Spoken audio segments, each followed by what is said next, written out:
պայլակներ։ Տեսեք, մի քանի օր է Աննա Հակոբյանը գրառումներ է անում տարբեր քաղաքացիների վերաբերյալ նրանց ոչի, տխմար անվանում, տգետ եւ ըստ էության, եթե արձագանքում է ու իրեն վերաբերյալ հայտարարությունները, քննադատությունները, վիրավորանք ու զրպարտություն է որակում, ինչու դատական հայտ չի ներկայացնում եւ այնուամենայնիվ մարդկանց ինքը նման կերպ արտահայտում եւ զուգահեռ իրականացնում կրթվել է նորաձև է արշավը։ Նախ ես տեղյակ չեմ, որ նման դատական հայց կամ որևիցե բան չկա, ես դրա մասին տեղեկություններ չունեմ։ Երկրորդը այսօրվա մեդիա դաշտի եւ սոցցանցերի այտենց բացի թողի իրավիճակում ես համարում եմ, որ յուրաքանչյուր մարդ, նաեւ հրապարակային մարդ ազատ է արձագանքել այն ձևով, ինչ ձևով որ ուզում է, եւ կարծում եմ, որ այն համեմատականներ ինչ որ անցկացնելը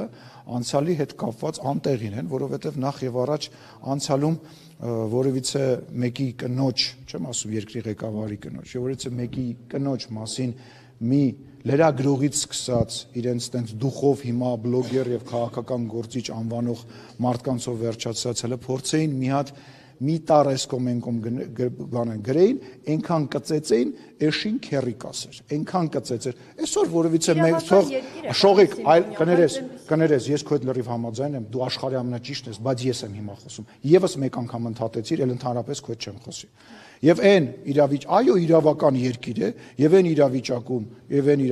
երբ որ ինչ-որ մեկը մտածում է, որ իրան ինչ-որ մեկը վիրավորել է, այդ թվում այն մարդիկ, ում մասին դուք ասեցիք, թող դիմեն դատարան իմ կամ Տիկին Հակոբյանի դեմ։